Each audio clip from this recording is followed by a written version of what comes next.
Okay, I have with me today a very exciting guest joining us all the way from Northern Ireland. And it's Darren Mcgee, and he is a therapist and clinical supervisor based, as I just mentioned, out of Northern Ireland. And he has a fantastic YouTube channel where he discusses mental health and personality related topics. And I am a huge fan of his channel. And he talks about a number of mental health topics, but especially narcissistic personality disorder. And that's what Darren and I are going to get into a little bit today. And Darren, thank you so much for taking the time out of your day to join me today. I'm really excited to do this. I'm excited to be here as well. Thanks for having me along and being excited to see me. That's very charitable of you. It's been a long time from anyone was excited to talk. That's great. I have been very excited, very much looking forward to getting into these topics.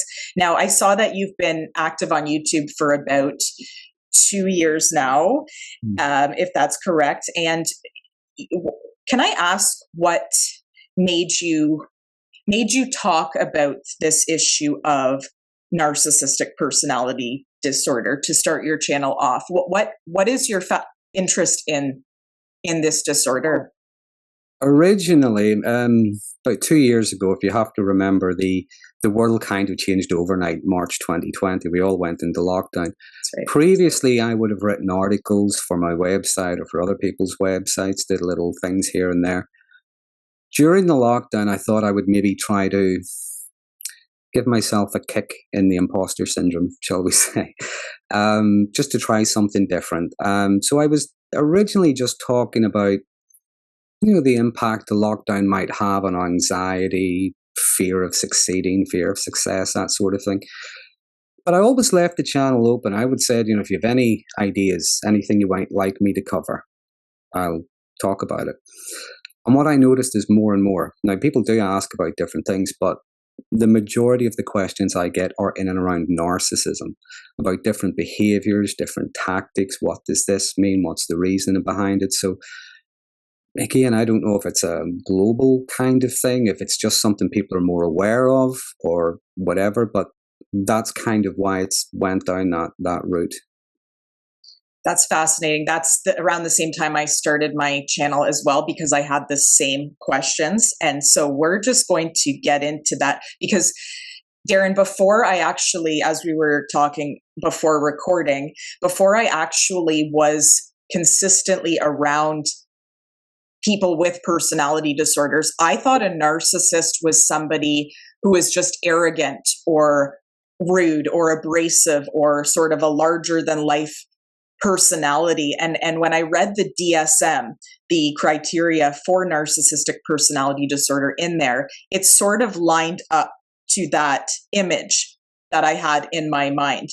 But it certainly doesn't cover what covert narcissism can look like. And it certainly doesn't cover how pervasive and all-encompassing it actually is and how abusive it actually is. I mean, it's one thing to think you're great and you're awesome and you're powerful and all of these things, but it's quite another to translate that into the abuse that they inflict on others. So can we talk about, Darren, what narcissistic personality disorder actually is? It's like any disorder. Now, narcissism is like anything else. It's like obsessive compulsive traits. It could be a little bit of histrionic. We all have different elements of certain things, and they might come out in different situations. Some people may be more pathological. It might be more ingrained, certain things like narcissism, for example. It might be subclinical, which means there wouldn't be enough there for an actual diagnosis, but it's still quite difficult and toxic for the people around them. In cases like that, it might actually be comorbid with something else. It might be comorbid with, say, histrionic personality or perhaps borderline personality. It could also be on they used to call it the dark triad. Nowadays, they're looking more at what they're calling the dark tetrad. Now, they are subclinical elements of psychopathy, which is really antisocial personality, or at least it comes under the umbrella term of that. There is narcissism, There's Machiavellianism, which is the scheming, the plotting, the manipulation, and there's sadism. So when those four things come together, there might not actually be enough to meet the criteria for a personality disorder, but those things combined can be quite a difficult combination. A disorder in itself, I often think of as first of all, it's been there long term. It's perhaps really deeply ingrained. It's also pervasive. It's consistent. And I often think of a disorder as the impact it has on a person's day-to-day functioning. They're not necessarily able to function, do the things that people normally do with narcissism, for example, without a particular agenda. How's my ego being fed doing this? How do I look when I'm doing this? How do I come out of this as I do this? So it's the impact it has on day-to-day functioning, but it's also the impact it has not just on their relationship with other people, but their relationship with themselves as well. It's multi-layered. Okay, so if that is the case, then what, or perhaps I'm looking at this the wrong way. Why do they only seem to target certain people then? Or are they actually targeting everybody around them just in different ways depending on how often you are acting with them? Like say in a work situation where you're working with somebody 40 hours a week and it appears that they are targeting you and psychologically trying to break you down. Are they actually doing that with everybody else in the workplace, but you're not seeing it? Or do they only target specific people? Because sometimes I have seen it where they're targeting people that they probably shouldn't, where there could be very severe consequences to their lives, and it doesn't logically make sense that they're targeting that person. I don't know if that made sense, but can you expand on that? The question does make sense. Okay. A lot of the questions I would get on my channel is this narcissistic? Is that narcissistic? Why would a person do this? And is it normal for whatever? It's like any other kind of personality. Sometimes people think of them as like a continuum. Right. I think of them more like a spectrum. Now, if you think of a spectrum, there are many different colors, there are many different shades, there's many different tones, and there's different intensities. Right. So never really a one-size-fits-all answer. You might have somebody in the workplace. Now, this is... I'm slightly over 30, so you probably guess I've worked in more than one place and I've seen different kinds of people. Oh, yes, right. Sometimes you will get the person who will target who they think is the weakest in the room, who they think, by the way, is the weakest in the room. And the weakest does not have to mean that they are soft, they are a doormat, they just give in easily.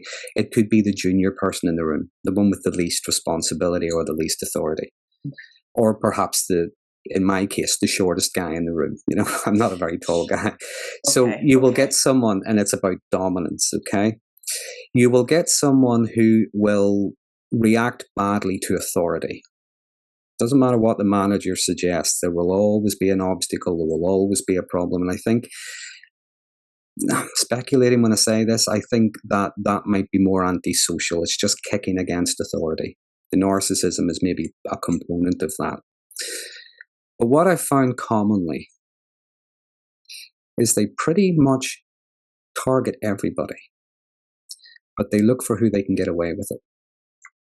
It's where they can get away with it. Now, if someone asserts themselves, if someone is, I wouldn't say untouchable, but they're maybe Teflon, nothing sticks, they answer back, they maybe use the rules, the procedures to defend themselves. You know, they might go to human resources, they might go to their own manager, they might go to, you know, the people who maybe cut them a bit of slack or laugh off the joke or whatever, they're the people they target because they're not asserting their boundaries. Okay.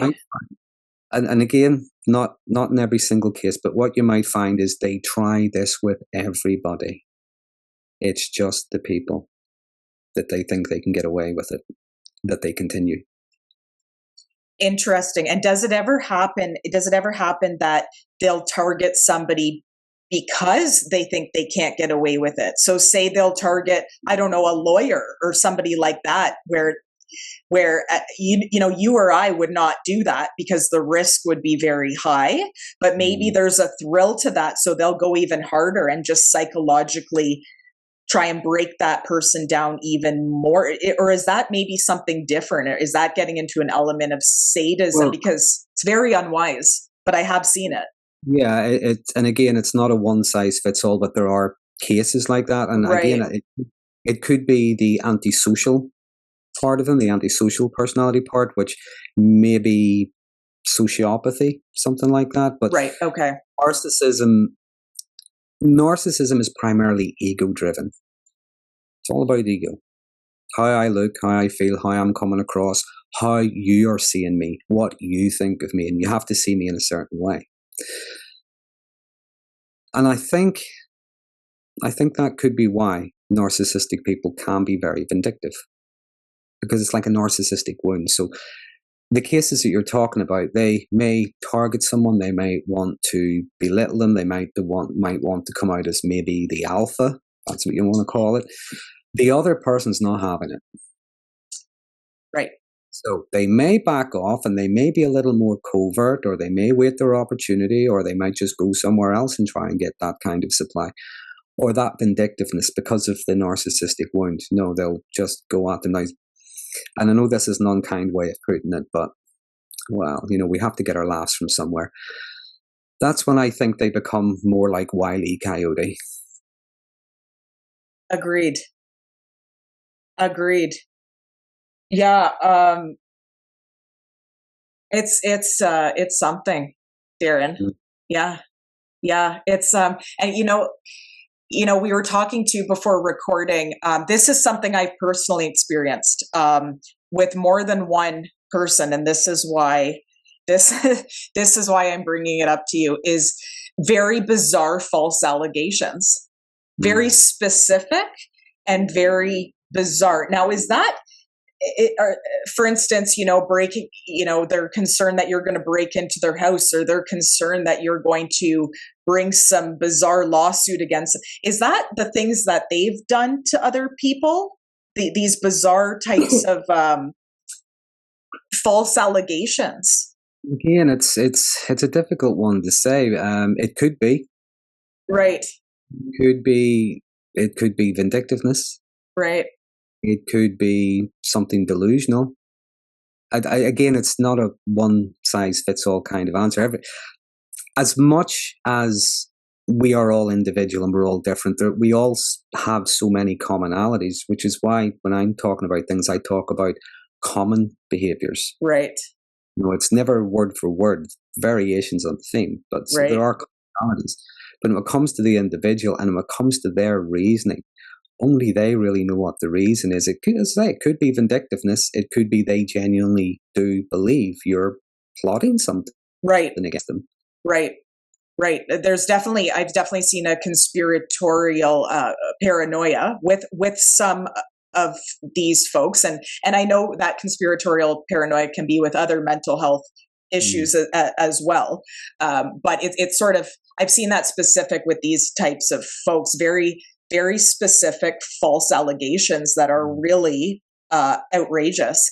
And I love, Darren, that you talk as well about the enablers and the flying monkeys, because a lot of people don't. And some of the reasoning that goes into their motives and how this ecosystem perpetuates. And I have seen this firsthand, family situations going from, say, like a toxic work environment to a more functional one. And you kind of see in retrospect that playing itself out. And some of these enablers and so forth will prop up some very, very interesting lies for some of these people. I mean, they believe, or maybe they don't believe it, but they're just repeating some outrageous tales about these people. Now, I know that enablers have all sorts of motivations, but can we talk about maybe the top ones? Do they generally believe things like these people are celebrities and that they're extremely powerful? What is it that they believe? Yeah. Okay. Well, you're right. There are so many different kinds. There are, first of all, what I would call maybe the frightened. Okay. They are afraid if they do not be seen to be colluding, that wrath might get turned on them. So that's more like a safety-seeking behaviour. Okay. There are those who may be in positions of responsibility, positions of power, and maybe they're pretty damn good at what they do. Mm-hmm. Mm-hmm. You may have enablers there who will allow that behaviour because they're getting what they want.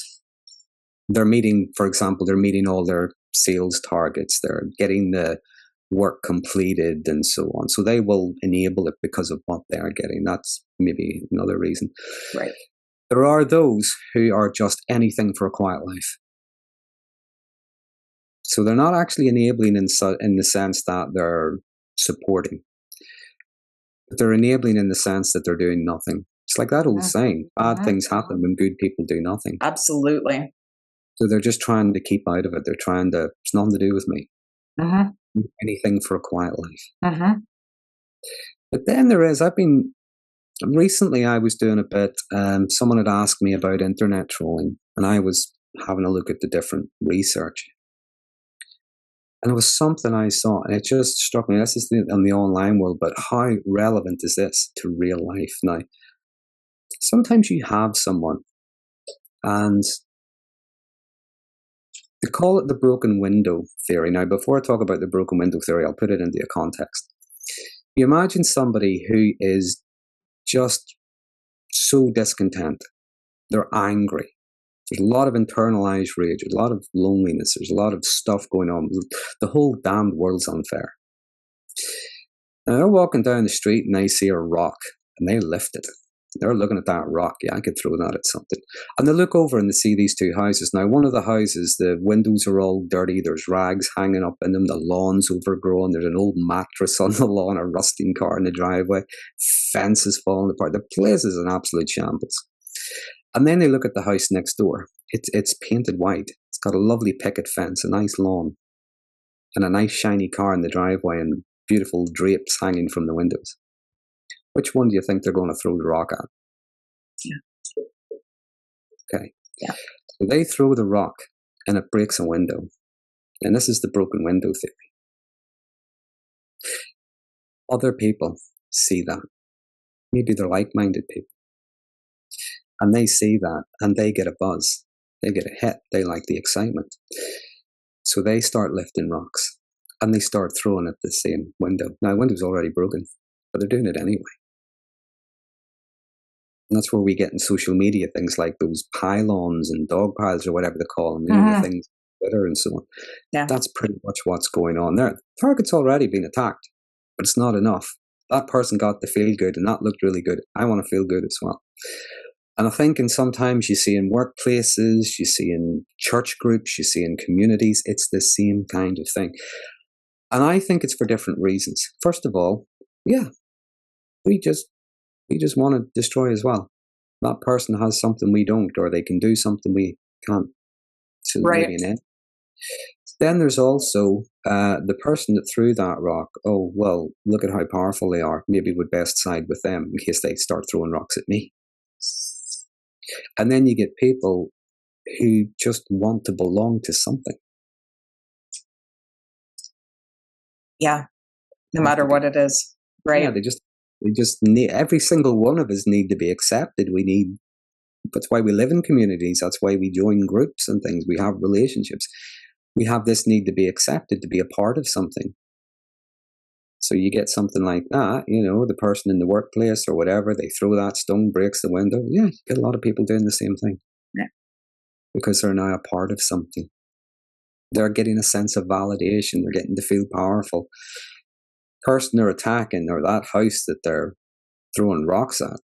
Yeah, it's got nothing to do with the fact that they worked hard and they look after their house and all that sort of thing. No, it must be because they're an oppressor of some kind. They've called somebody, they're clearly a villain.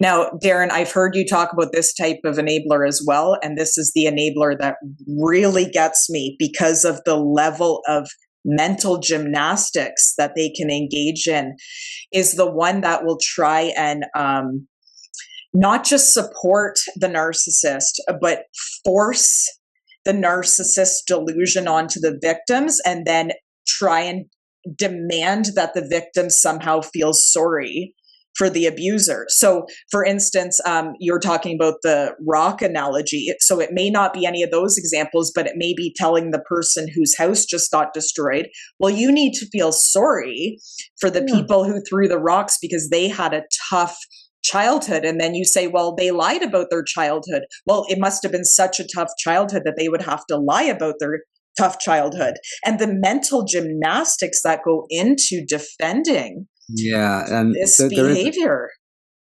There is a term. It's known as closet narcissism. Now, I'm not saying it would fit anybody like that, but it's a term I wasn't familiar with until I was doing a training event and the girl taking the course started talking through it. And I'm thinking, oh yeah, all these things are starting to click into place. That explains why, you know, the way we do. Mm-hmm. But closet narcissism, it can be, it's the traits, the behaviors, the characteristics, a lot of them are still there, and it is still ego driven, but it's not themselves they worship, it is someone else. Now, is that still a personality disorder? Because it seems very abusive and very toxic to the victim. Remember, we're talking about a spectrum and different. Right.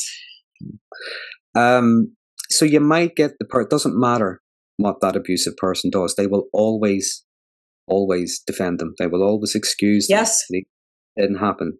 Now, again, there are many different reasons. So it could be worship. Right. It could be fear. It could be, if you don't just give in and give them what they want, they're going to turn that on me. They're making my life a misery. It's passing the buck. Absolutely. Yeah. Yeah. It really, yeah. It is. If they can't get you to feel sorry for the person who's abusing you, they will try to get you to feel sorry for them. One way or another, it's to enable that person to continue. Yeah. You know, I've had experience with the enablers where it's a fear situation. And then afterwards they're like, hey, I'm really sorry. You didn't deserve for that to happen to you. And that was wrong. And they're afraid, but they are acknowledging the experience of the victim. But I have experienced this certain type that will say, well, you need to feel sorry for them. And you just need to let them abuse you because they had it rougher than you did. And I'm thinking, well, you have no idea what my life has been like or how rough it's been. And how dare you? It makes me feel very offended and angry because it's like, well, how dare you tell somebody what their experience has been like and how they haven't had it as bad as somebody else, unless you really know that. And that type of enabler I find very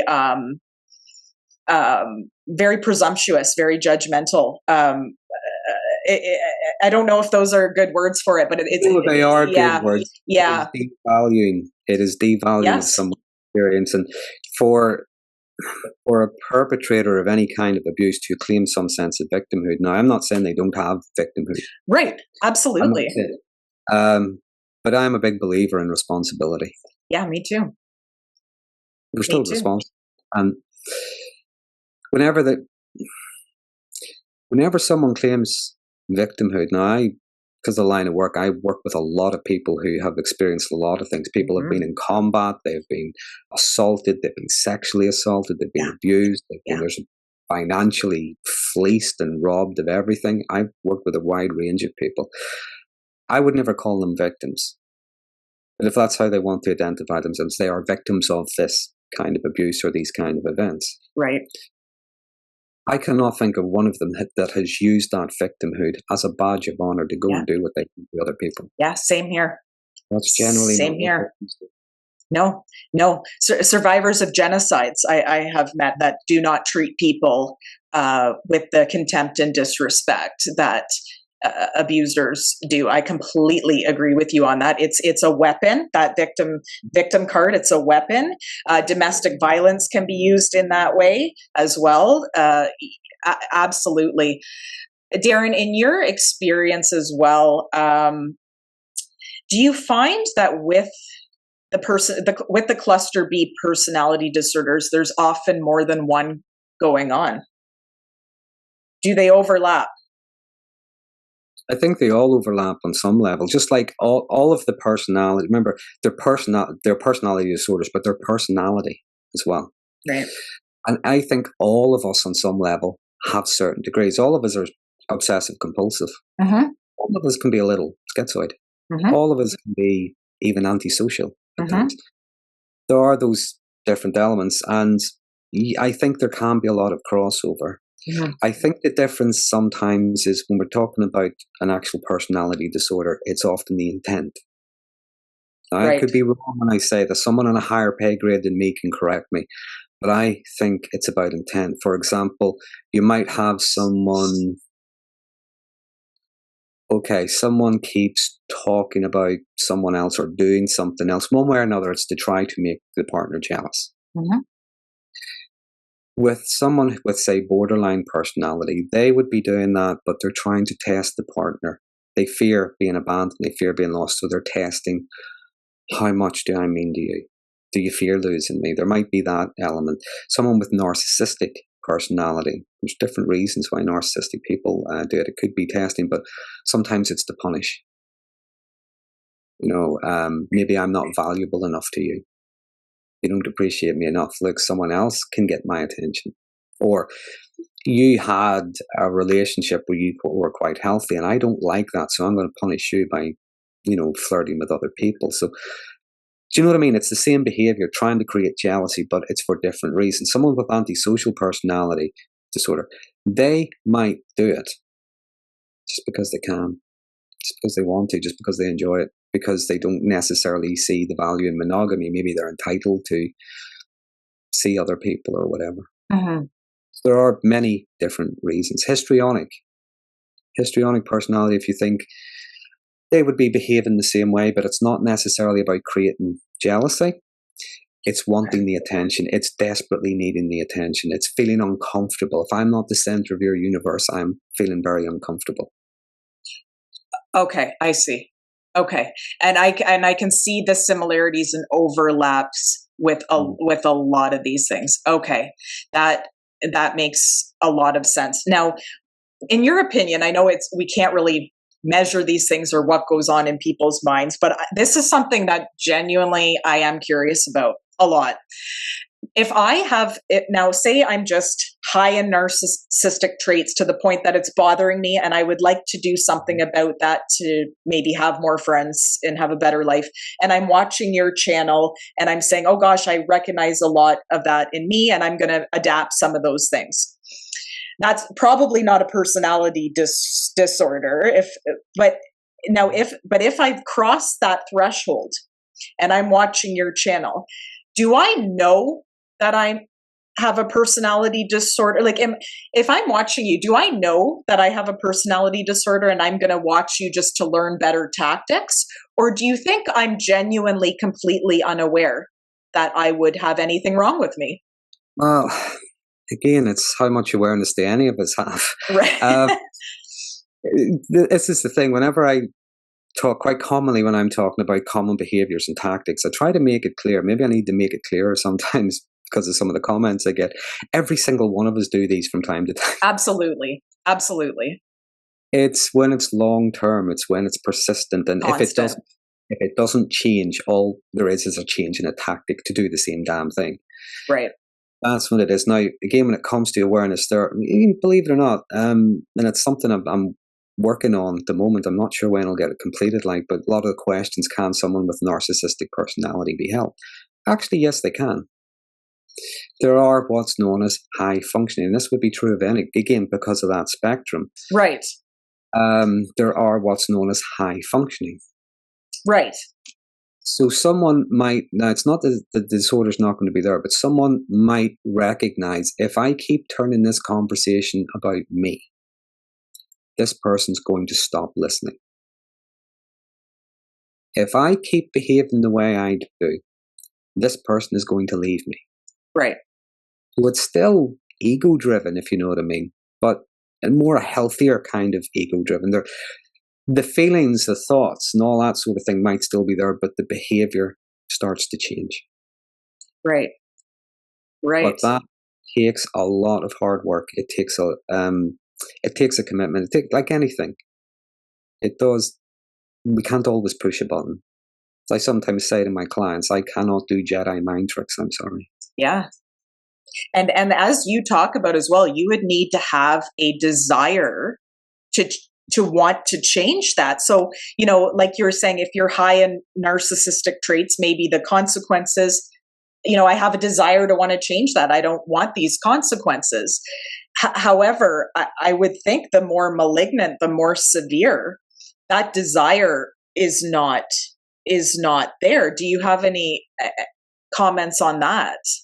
Well, the thing about narcissism, again, keep remembering it's ego driven. Right. If the fault lies outside, it's always someone else's fault. It's the victim's fault. It's the other person's fault. It's whatever. If the problem is external, then so is the solution. Everybody else has to change. Everybody else has to fix it. Right. That can be the difficulty. Right. Yeah, absolutely. Therein lies the crux of the entire problem. So I can see why it would be so incredibly difficult I have not heard of a lot of success stories about changing it. I have heard of people high in narcissistic traits adapting that over time. But then I would kind of wonder, well, is that actually a disorder? Is that actually a personality disorder?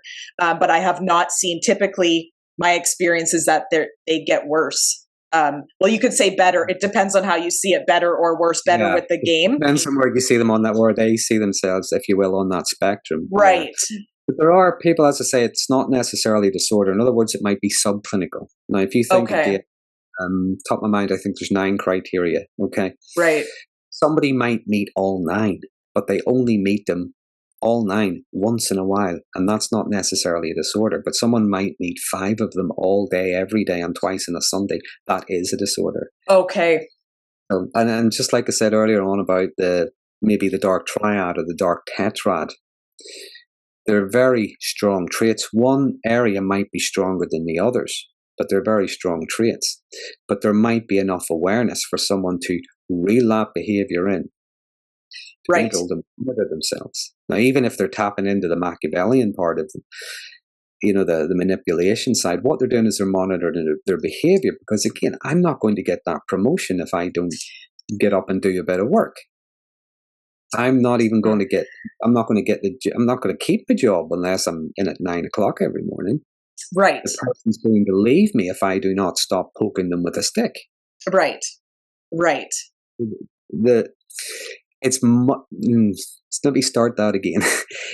If you will, modifying the behavior, thoughts, feelings, and behaviors are all linked. This is quite, I suppose, the crux of CBT, if you will. Right. Yeah. One small change in just one of those areas, you begin to see a knock-on effect in the other 2. It might take a while, but eventually it comes. Again, with someone with very strong traits in a certain way, it takes a bit of work. It takes a bit of commitment. Okay. That is the basis of CBT. So that makes sense. Even those small changes can over time, show big results as well. And I have heard of, not to go into this too much, but I have heard of certain forms of borderline personality disorder having some benefit from CBT as well. So that makes sense to me, Darren.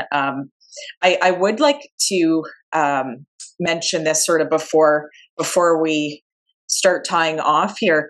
This is something that I find very dangerous that people need to be aware of. This is something that caught me, was the DSM. This is just my opinion. The DSM is showing a portrait to me of the overt grandiose narcissist or psychopath. In my personal experience with the covert psychopath or narcissist, I was reading these things and I'm like, well, no, I mean, they seem to have a job. They're very quiet. They don't brag about themselves a whole lot. They don't. So it did not add up. So I think that's where the coverts in a way can be much more dangerous. Would you agree with that? Yeah, a bit below the radar. Yeah. Oh, yeah. Right. DSM does lean very heavily towards grandiose narcissism. Okay. I think they're just different extremes of the same thing. I agree. And I think there's a lot of different stuff in between. The difference is with the grandiose, people can be very resistant to criticism, so they can become very aggressive. Yeah. Overt can be very sensitive to criticism, so anything at all, they're in tears. The world might as well just end right now. There's a lot of anger might be externalized with grandiose, where we often see the haughty behaviour, the arrogance, and things like that. With the vulnerable, the covert, a lot of that is internalized. It's a lot of depression. It's every solution will have a problem. Mm-hmm. Every silver lining will have a cloud. Now, again, we talked about victimhood earlier, and this is not true in every single case, but quite often what we see with the vulnerable narcissism is a lot of victimhood. And between the two, by the way, this is what I mean by spectrum, and they are both ends. They can swing from one to the other whenever the situation arises. Mm-hmm. Absolutely. Yeah. Yeah, I've seen it. I've seen it happen within a matter of seconds as well. Mm-hmm. So I'm glad you brought that up. I do, in my personal experience, they do tend to lean more heavily to one or the other.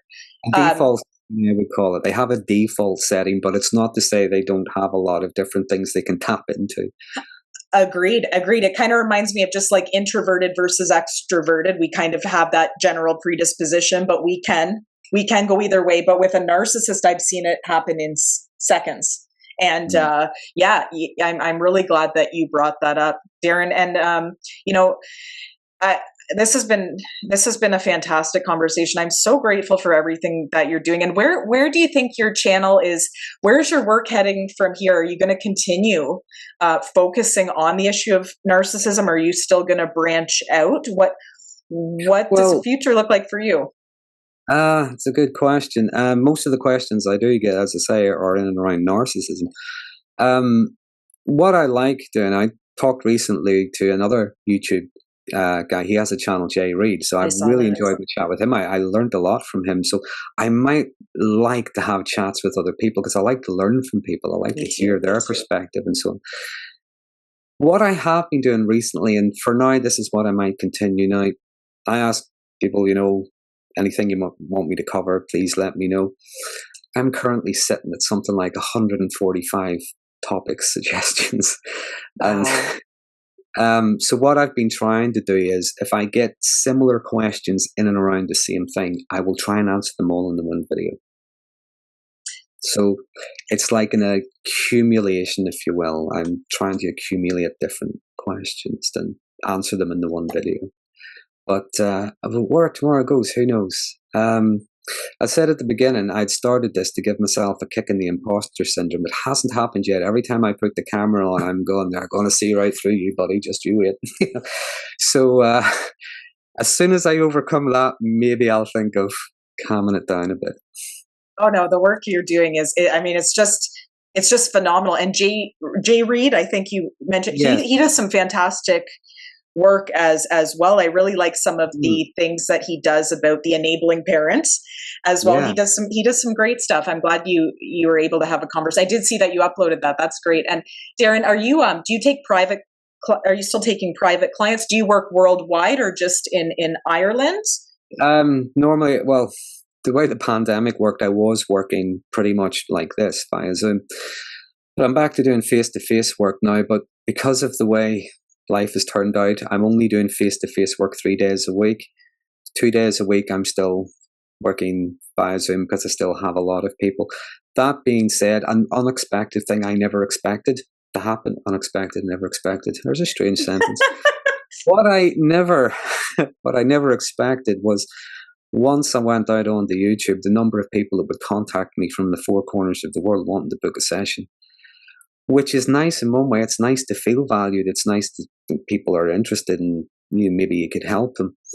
The difficulty is there's only one of me. There's only me and my dog, and my dog isn't very good at therapy. So So coordinating all of that, oh yeah, and all the different time zones, and yeah, absolutely, it's a full-time job in and of itself, just keeping that stuff in check. Well, that's I think that's great. The pandemic opened up that avenue for you, and just keep doing what you're doing. And where's the best place? I know for me, the best place I find you is on YouTube. Where's the best place that people can go to get more information about what you're doing and the topics that you discuss? Are you on Twitter, Facebook? I am on Twitter. Yeah, Okay. I don't on Twitter. Twitter. I must admit, Twitter. Okay, Twitter is my guilty pleasure. I said to you earlier, we have to get our laughs from somewhere. That's right. Twitter is something that I'm hoping within the next 5 to 10 years, a piece of research comes out about just Twitter in particular. I'm sure all kinds of social media are the same. My guilty pleasure is reading, and I know this is not nice because there is always a victim, but reading some of the most incredible arguments you have ever heard. One person says, I enjoyed my coffee this morning, and then you get 20 people condemning them for not drinking orange juice and hating tea drinkers. It's what? Where did this come from? So yeah, it's my guilty pleasure. I am on Twitter. I don't post a lot. I usually post maybe one little quote from somebody a day, and that's about it. But I'm on Twitter. I'm on YouTube. Contact information would be on my website. Okay. sentientcounselling.co.uk. Amazing. I will definitely put a link up to that, because I think everyone needs to go and check you out, especially where I am I found you, I'm in Ontario, Canada. So the four corners of the earth are definitely finding you, Darren. And, thank you so much for joining me today. It was so much fun. It was just an absolute pleasure. And I can't thank you enough for doing what you're doing to help victims. Thank you for having me on, and thanks for the opportunity to talk to your viewers as well. So. It was great. I got a ton out of this, and just thanks so much again, Darren. No problem. Maybe we'll do it again sometime. Let's do it. Sounds great. All right.